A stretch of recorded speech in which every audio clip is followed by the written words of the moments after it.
Bismillahirrahmanirrahim. Assalamu alaikum. My name is Azhar Hussain and today our topic is macro bodies. तो first of all जो है हम देखेंगे macro bodies क्या होते हैं। Macro bodies are membrane bound minute vesicular organelles found in the both plant and animal cell. तो ये जो है मतलब मिन्यूट वेजिकुलर ऑर्गेनेलीज हैं जो कि एनिमल और प्लांट सेल दोनों में पाए जाते हैं।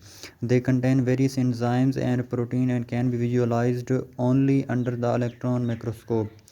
तो ये जो है एंजाइम और प्रोटीन रखते हैं और ये जो है सिर्फ़ और सिर्फ इलेक्ट्रॉन माइक्रोस्कोप की मदद से देखे जा सकते हैं। तो नेक्स्ट इसमें हम देखते हैं साइटोस्केलेटन।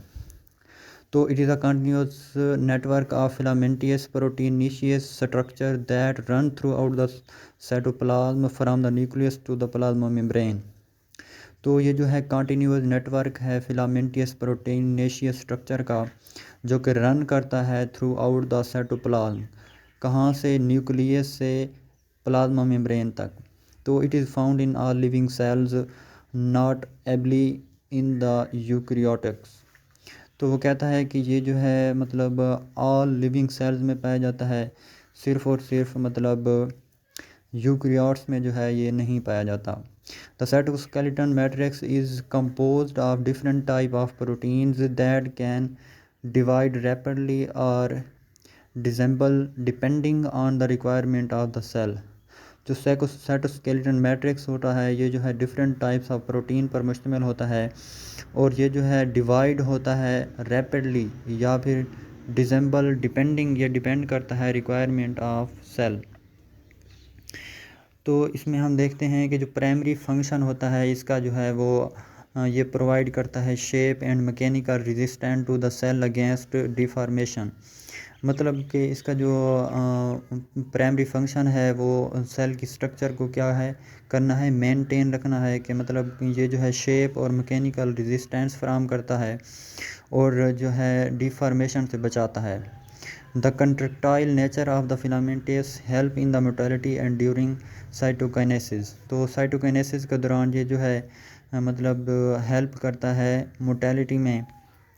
तो नेक्स्ट इसमें हम देखते हैं सीलिया एंड फ्लैजेला के सीलिया और फ्लैजेला में क्या फ़र्क है। Cilia are hair like projections small structure present outside the cell wall and work like और to either move the cell और द एक्स्ट्रा सेलुलर फ्लूइड।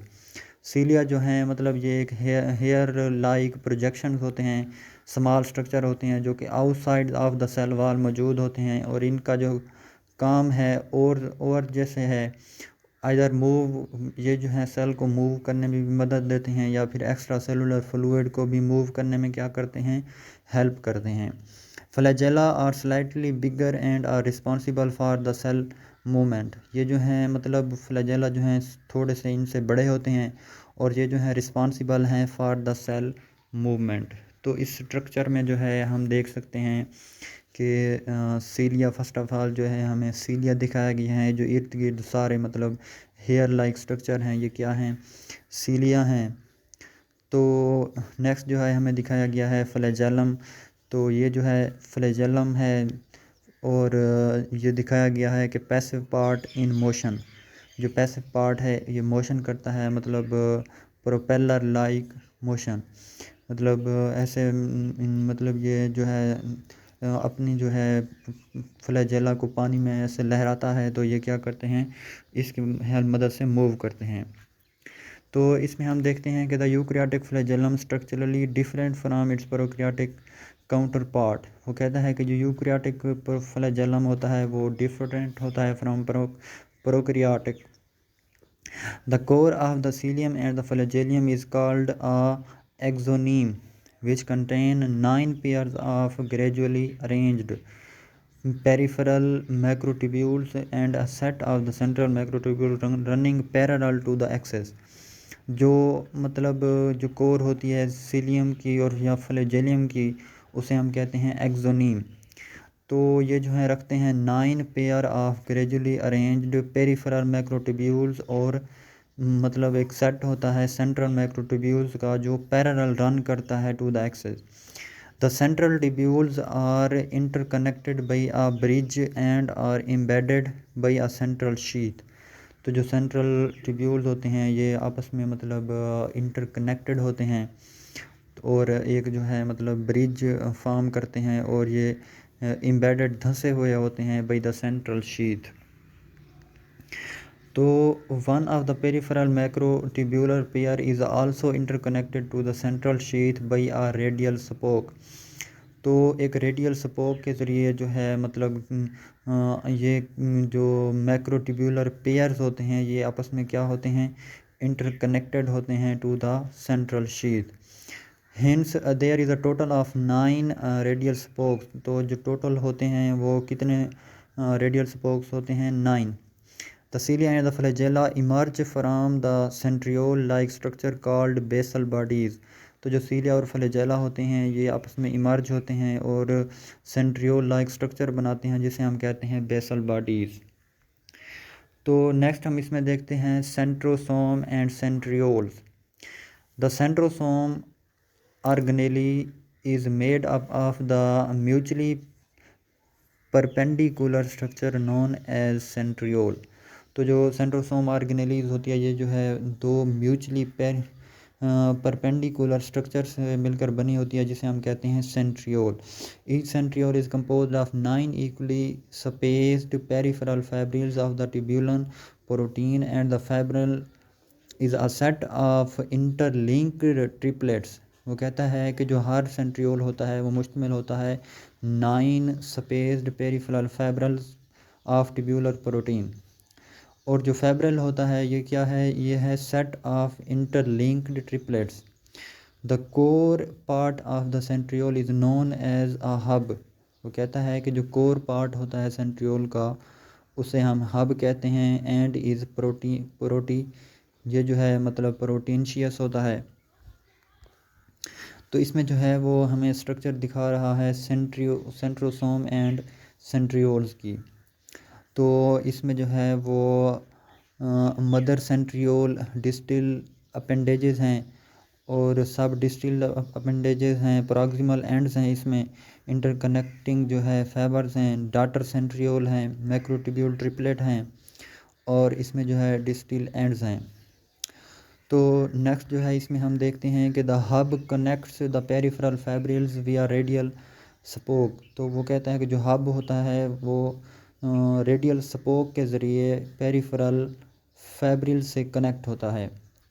तो which is made up of the protein, जो protein से बना होता है। The centriole from the basal bodies of the cilia and the flagella give rise to spindle fibres during cell division.